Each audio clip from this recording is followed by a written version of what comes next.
And this is a really, really important conversation for everybody. 120% in U.S. equities. Going international hasn't worked since time began, but is now the time.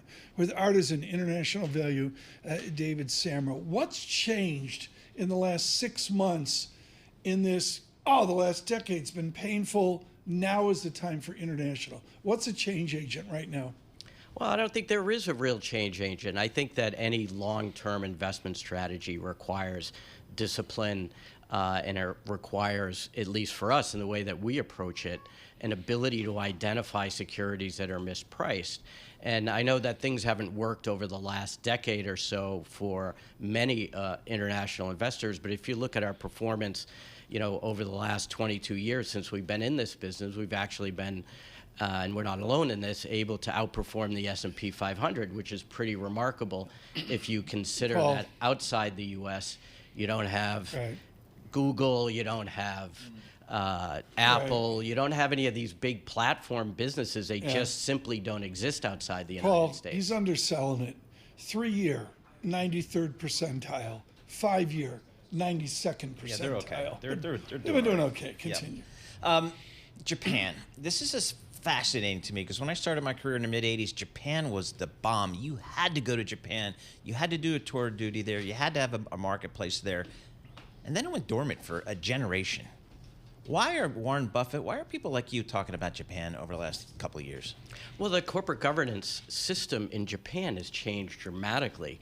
Historically, it's been a backwater for corporate governance where, the board of directors was the chairman and the CEO were the same person, and all the other members of the board were management who owed their jobs to the chairman and CEO. And cross-shareholdings made it very difficult for others to penetrate that system. So outside investors had very little influence. That system is changing. It was started by former Prime Minister Shinzo Abe, and that's continuing today. Even, one of the equities that we own, Seven & I, is in the midst of receiving a takeover offer from a large Canadian company. This hasn't been seen before.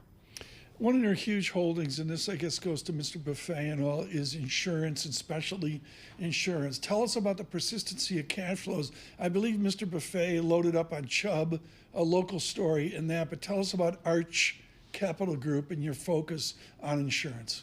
Arch Capital is an amazing company, and we bought the stock way back in 2004 when it was capitalized with $1 billion.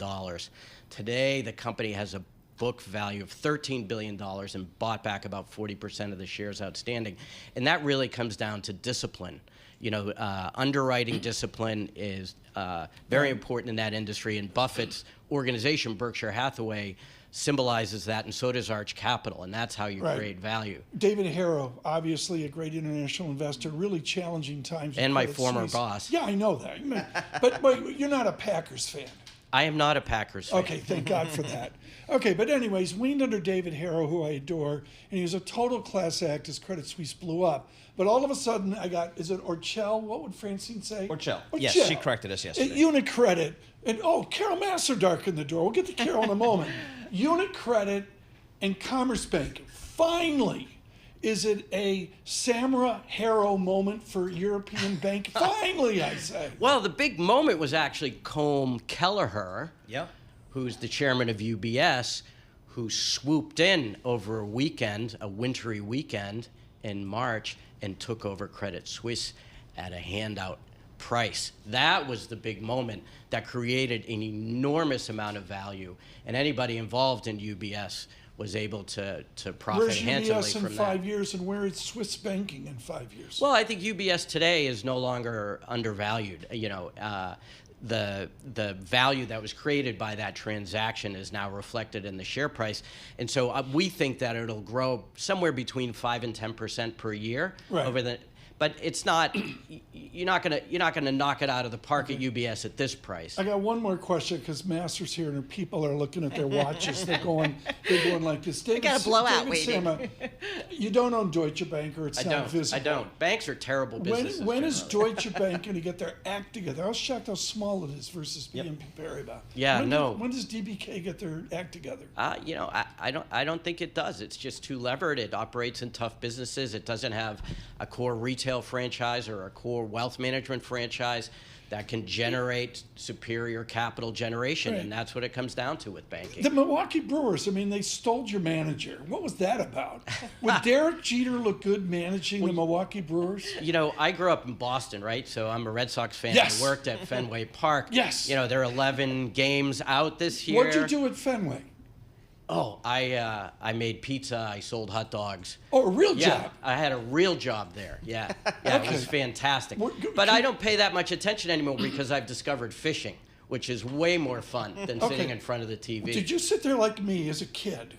Pumpsy Green was out in center field watching the old fat guy do the 2 Narragansett lager beers, open them with his thumbs and pour them at the same time. Oh, loved it. What loved a gift. Mrs. Yawkey used to sit up there and go like this. That's a George talent. Scott was, one of my favorite players. El Tiante, just Yeah. all beautiful. Mr. Tiante.